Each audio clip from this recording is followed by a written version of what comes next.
नमस्कार मंडळी. आज आपण चटपटीत नाश्ता करणार आहे. तर हा नाश्ता मुलंच काय तर सर्वजणच आवडीनं खातील. तर चला तर मग आता आपण सुरू करू. आता जो आपण नाश्ता करणार आहे तर हे असे त्याच्यासाठी 2 बटाटे घेतलेले आहेत, उकडून कापून टाकले होते उकडायला. गव्हाचं पीठ 1 वाटी घेतलंय, थोडंसं लाल तिखट. गव्हाच्या पिठामध्ये 2 चमचे रवा टाकणार आहे, चाट मसाला, हळद, धने पावडर आणि कोथिंबीर. 1 वाटी गव्हाचं पीठ घेतलेलं टाकू. 2 चमचे रवा, अर्धा चमचा मीठ आणि अर्धा चमचा लाल मिरची कुटलेली. कोथिंबीर टाकू. आपण आता याला मिक्स करून घेऊ. आता मिक्स झालेलं आहे. आपण याच्यातलं 2-3 चमचे बाजूला ठेवणार आहे, नंतर वापरणार आहे. आता पाणी टाकून घट्ट गोळा याचा भिजून घ्यायचा आहे. पीठ भिजून झालेलं आहे, असं घट्ट भिजवले. आता याला आपण बाजूला ठेवू. आता आपण पीठ भिजून ठेवले बाजूला. हे बटाटे उकडून घेतले, त्याला असं खिसून घेऊ. आता आपण बटाटे खिसून घेतले. हे लाल तिखट टाकू, थोडीशी हळद, धना पावडर, चाट मसाला आणि कोथिंबीर. आता मिक्स करून घेऊ याला. मीठ टाकू आपण चवीनुसार. आता बटाट्याचे खीस केलेला होता ना आपण, तर त्याच्या सर्व मसाले टाकले, ते एकत्र करून घेतले. ही आपली बिना गॅसवर न करता खालीच बटाट्याची भाजी अशी सुकी करून घेतलेली आहे. आपण पीठ भिजवताना हे पीठ काढून ठेवलं होतं, त्याचा वापर करणार आहे. आता त्याच्यात थोडीशी हळद टाकणार आहे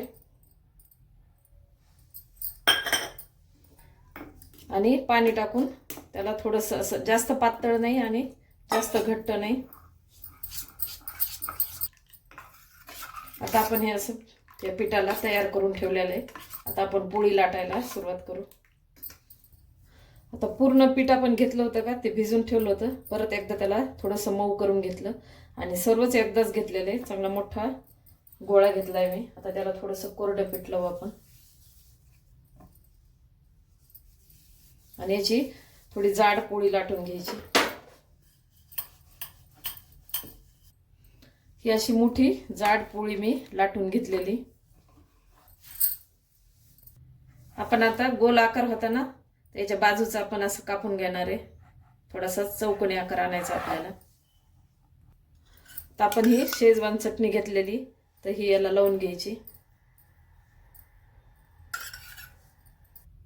आपण आता शेजवान चटणी लावून घेतली. आता हाय बटाट्याची चटणी जी पूर्ण पोळीवर लावून घ्यायची. पूर्ण बटाट्याची चटणी पोळीला लावून घेतलेली. आता आपण याची रोल म्हणा किंवा अशी वडी तयार करायची. आपण आता ही वडी तयार करून घेतलेली ना, थोडी अशी हाताने दाबायची. थोडंसं असं हे बटाट्याचा मसाला आला तर काढून घ्यायचा थोडं. आपण आता हिला कट करून घेणार आहे.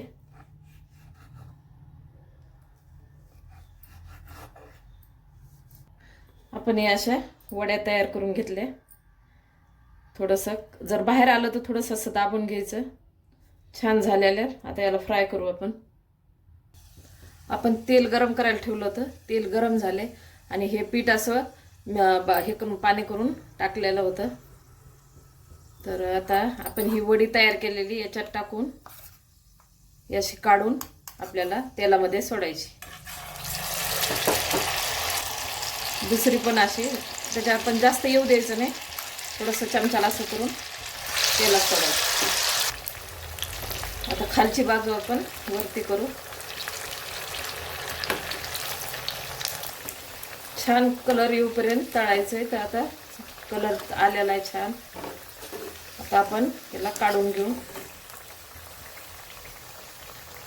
आता अशा प्रकारे मी राहिलेले तळून घेते.